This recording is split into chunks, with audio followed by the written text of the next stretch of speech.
So, hello everyone and welcome to another video, and this one is a bit more spontaneous than the other ones because I just decided to go to the next step for the GTX 580 Phantom e-Power, and I didn't really think about the timeline of the video. I just did things and recorded them. So right now, as I'm recording this, everything is done. At least what you see in the video, the e-Power is not working yet. But yeah, so I'm recording this because I just started recording stuff, so this is kind of the intro. But yeah, so I went into the family workshop and started cutting the card, and you're gonna see footage of that.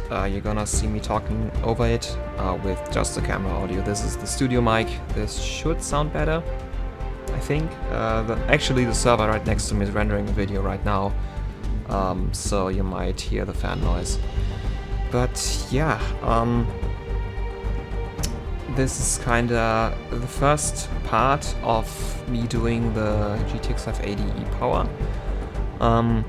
And this video is very just me going through it, recording it, and commenting on things. So I think I should explain what I was doing. So I took the card into the workshop, I took a saw, and well, I just started sawing the card in half. One thing that you can't see is I was wearing a mask the entire time. Because, well, PCBs are made out of fiberglass and copper, and if you saw them in half without making, like, you can put water over them, then the problem is less of an issue. But it's still a problem, I would say. So I was wearing a mask because the fine dust that you create while sawing that thing in half is not something you wanna inhale. So I was wearing a mask. And I mean, I think pretty much everyone has one of these by now. It is 2020 after all. And yeah, so I took that mask, put it on, secured the card, took the saw, and then started, well, sawing the card in half.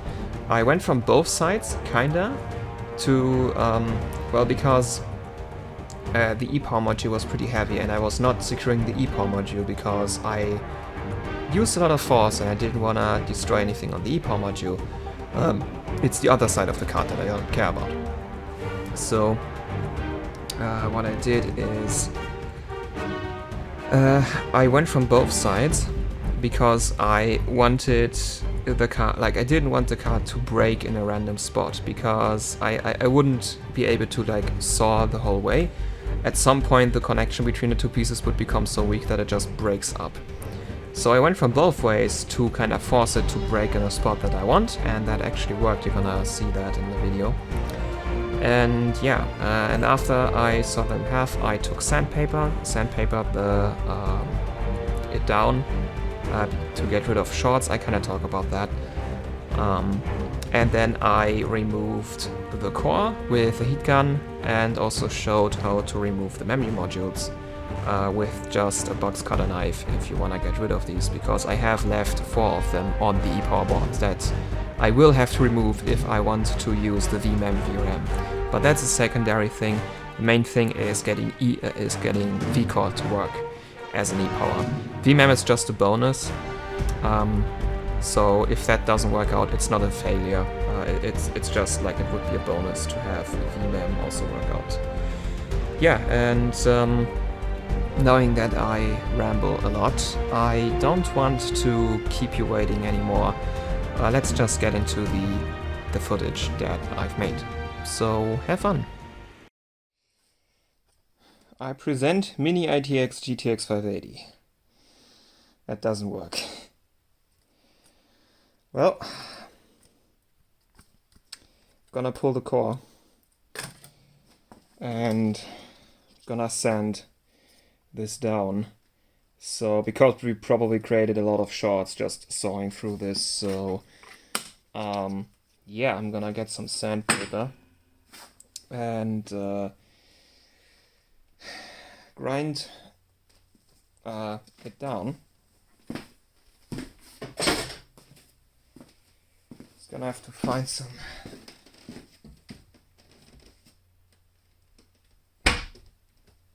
Ah, I found it.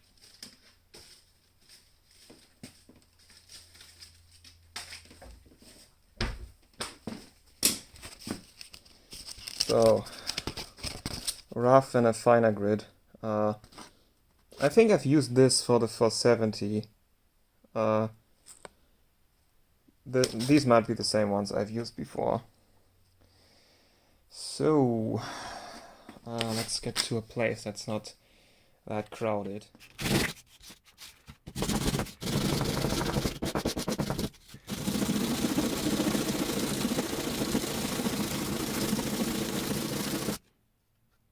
That was pretty good.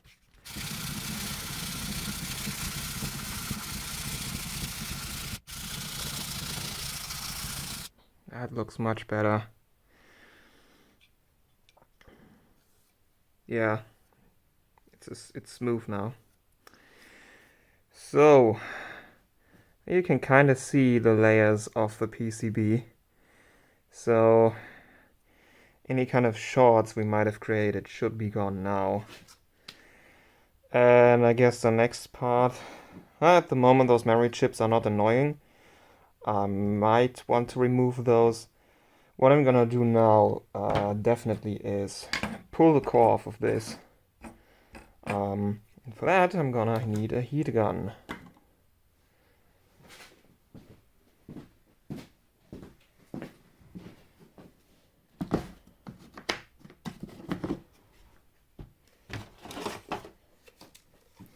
Oh, this is not your average hot air station.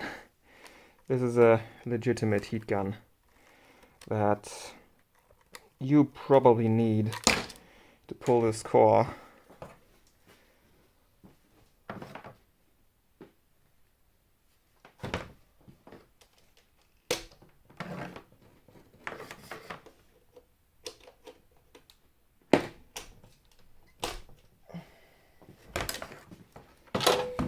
I also need something to pull the core with.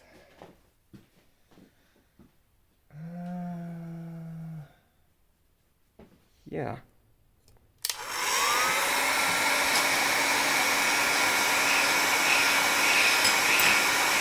It's gonna probably take like 40 seconds or more.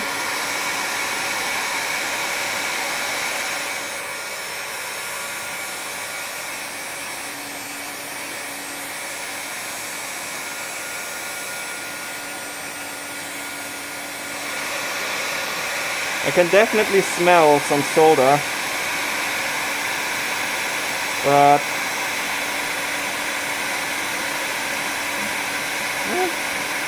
this one should come off pretty easily now. I mean, most of the V-core and ground power plane is gone. There shouldn't be that much heat you need to pull this off, but it's still on there. Can't move it away.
Okay, we have our core. Sadly, I heard another crack I think another piece of the die just exploded away from all the heat, which I really blasted this for a long time. Like when I reflow a core, oh yeah, I'm ripping out a lot of traces. Ooh, well, the card is dead. So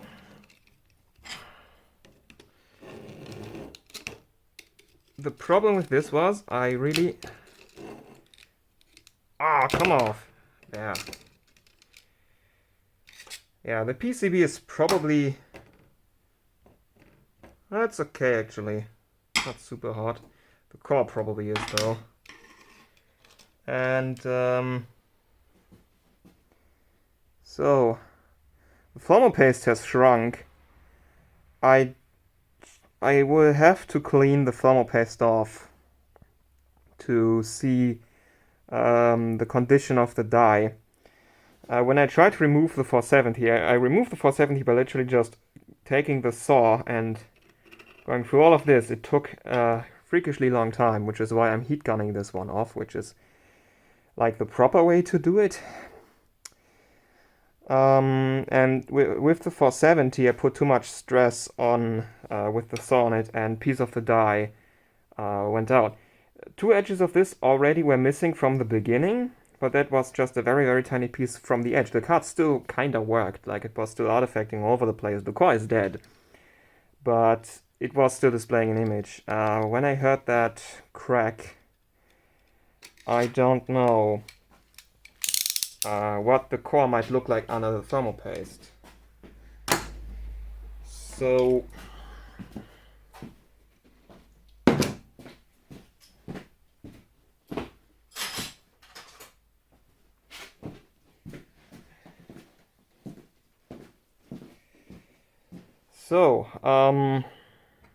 we're gonna take a look at the core once I'm back in the house, because, well, the workshop is a separate structure. That's not part of the house, so I'm far away from my other stuff right now. What I'm gonna do is also show how you can get rid of these memory chips. It's pretty easy. You just do this. That's how you can get rid of them without hot air. They are just like... Yeah, these are pretty easy to get rid of. I wouldn't do this to the e-power board right here because I don't want to damage anything around it. So I'm not sticking a blade onto this one. So I'm probably... hot air would be dangerous for the caps, so I'm gonna do it with more precision. But for now, I'm leaving the memory modules on this, because, like, I have my hookup points right here, and depending on how well I can solder to these, I'm gonna keep these or get rid of them. And, yeah. And for this one, I maybe should have let a bit more space for VMem, because there's really... well, I could maybe, when I get these off, I get access to the VMem power plane. Actually, I will have to remove these, because they're gonna consume power if I use the VMem VRM on this. I don't really want to solder to the back. Like, I have plenty of power plane here, but I don't really want to do it on the back. I want to use the front. Because if I put it like this on a card, well, the heatsink is sandwiched. And I can't put a fan on it. Because, well, the heatsink is pretty substantial, but I would like to have a fan on this. And I think this side also looks better than this. Though the controller is right here. The two voltage controllers are here. Yeah, and so I've talked about this already. Well... The problem is of 3.3 volt power supplies right here and of 5 volt power supplies right here. Not on this. This one only has 12 volts coming from here. So what I'm gonna do is take these little voltage boards that I've made a video about. I'm gonna connect 3.3 volts to this capacitor. This might still be connected to 12 volts. If it got the 12 volts from the PCI Express slot, I'm gonna have to connect 12 volts to this, which are just a wire from here to there. And then this capacitor right here, I'm going to connect 5 volts to that. And then I'm going to look for the enable pin. The enable pin is probably connected to one of these transistors right here. At least it was like that on the 470. If not, I'm going to find some SMD thing where it's connected to. And I'm going to put 3.3 volts into the enable pin. And then, technically, we should have a working power board with GTX 580 VRM. Even like in terms of MOSFETs, this is not too different from what the reference VRM does. Like, this has significantly better cooling. So this is a nice, powerful VRM that we have right here. And we get to keep a VMEM as well. But that was like a secondary thing. I mainly wanted vCore. Having VMEM is just a bonus. So I'm not super mad if that doesn't end up working out. But yeah, saw the card in half. Now I have this thing to put on the wall of shame. I might harvest some things like this 5V LDO over here could be useful. The BIOS chip could be useful. Then I don't know what this is. Is this the PEX thread? Actually, I don't know where the PEX thread is on this thing. It might be one of these fully integrated VRMs where you have the entire VRM in one of these little ICs. This might be the PEX thread. Would have to look up what IC that is. And then, well, I've already stolen all the good capacitors. I have some multi-layer ceramics that I can get from here. Shunt resistors, maybe if I ever need a 5mm shunt resistor, but yeah, like that's pretty much it for this part of the video. We're still gonna take a look at this, and I'm gonna show the 470 core as well that I've removed, because that one looks a lot different. And yeah, you can see why the card never worked with the repair. You can also see it on the PCB. So the core was on like this. And you can see on both the PCB and the core, you can see this blob of solder right here. When I heat gunned the core to try to bring it back to life, the solder in that region bonded together and the contacts didn't end up going back together.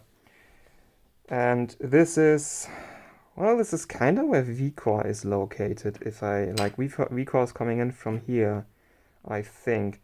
I don't know what these pins are doing, but I think that solder blob that was connecting a whole bunch of pins is why the card never worked out.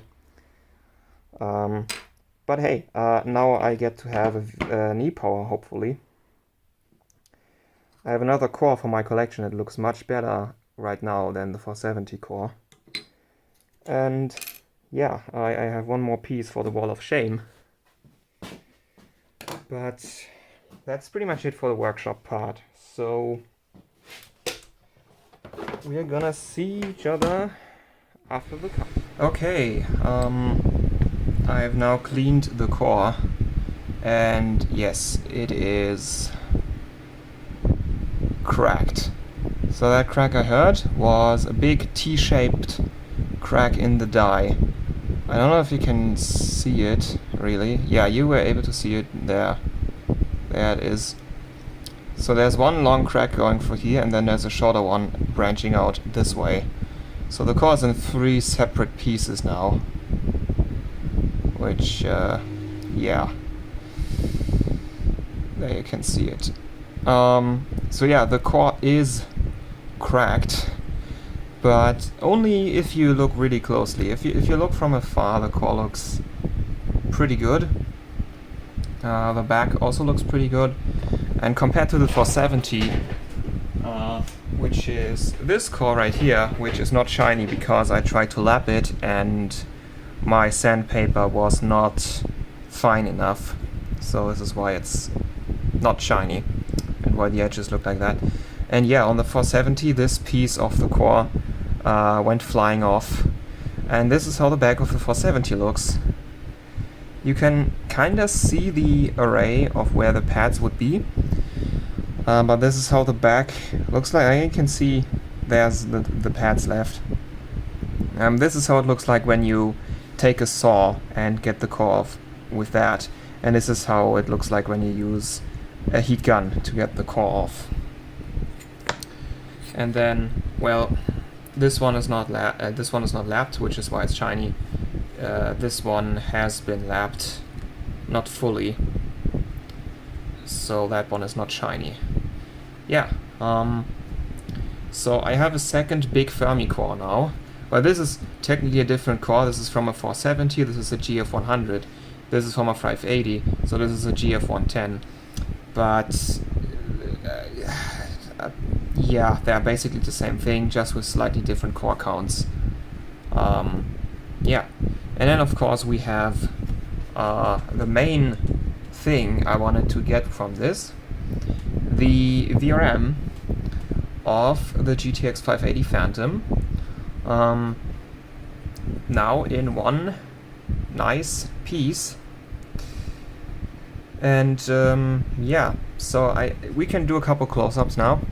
So here we have again the V-Core controller. So as I said before, 3.3 volts, 12 volts, 5 volts. There is an 8.9 volt LDO down here. I actually don't know what it does, but it does go to the PWM controller. So I might have to hook up this one to 12 volts as well. VMEM controllers up here. I actually don't know which one this is, because it's one of these controllers that have like a code on them that leads you nowhere. And then, yeah, this is the front with the heatsink on it, thermal pads sandwiched in the middle. And then here we have the cut with where you can see the different PCB layers when I sandpapered this. And yeah, so right now I might want to get some of that dust away from it, because breathing that stuff in is not a good idea. So yeah, and one more modification might be to remove these 4 memory chips. Like, it's gonna be necessary once I use the VMEM VRM on this. If I don't use it, I can leave them on unless they get annoying, because they're kinda close to the hookup points. Like, I would use these pads as hookup points. And if they turn out to be annoying to work with, I'm gonna remove these, even if I'm not using the VMEM VRM. But yeah, this is what it should do now. And yeah, so next step is gonna be connecting the smaller power boards, of which I have 2 here already. So I decided to go with the smaller ones. In the last video I had one small, one big one, but I mean, these are gonna be set to the same voltage forever, so I don't need one of the big fancy ones. So I'm using these 2 small ones. I've already put Plastidip on the back, so they don't short any of the things on the back, even though the back here is pretty clean. But yeah, put Plastidip on these, and these are gonna supply our 3.3 volts and 12 volts, 3.3 volts and 5 volts, and 12 volts where we have the connectors for this. And yeah, that's pretty much done with the first practice phase of, well, practical, I don't know what to call it. The first I do something phase. And yeah, so here we have what's left of the card. And yeah, like here, close up for the pads. Now the middle ones are actually pretty much all of them intact. This section looks really weird because, well, I ripped out all of these traces. And then this one is where the defect originally was, with all the solder blob there. Actually, I have no idea how that happened. Like, I don't know how this solder blob was created. It was there before because you could see it from the side. And yeah, so here you have a close-up of how the PCB looks when you do not sandpaper it down.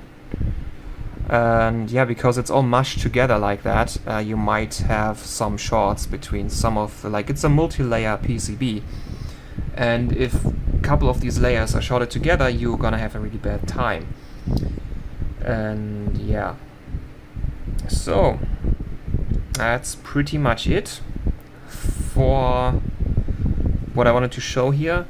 Next part of this will, well, the next time you see this, these things will hopefully be attached and it will hopefully be working. If it doesn't work out, well, I mean, I've tried this before and it didn't work out before, but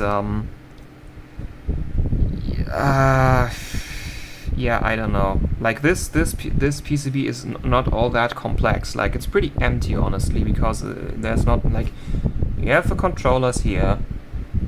These pads are all empty. There's the output already, and then you have this 8.9 volt thing down here, which is all far away from where I made the cut. And the other side of this also doesn't look very interesting, because when you have drivers, MOSFETs, and that's it. And then yeah, you have a shunt down there and some input inductors, but like, that's pretty much it from what it is. So yeah, now I have another core to, well, do things with. I think this looks better than the 470 core, because that, what I'm gonna try is I'm gonna try to get my hands on some very fine sandpaper, and I'm gonna lap this down even more, and then try to make die shots of this. Like, I'm gonna sand it down even more, and then, yeah, try a die shot.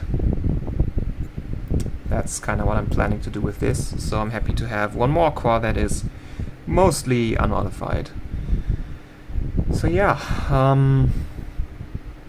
and I think that should really be it now. So yeah, thank you for watching.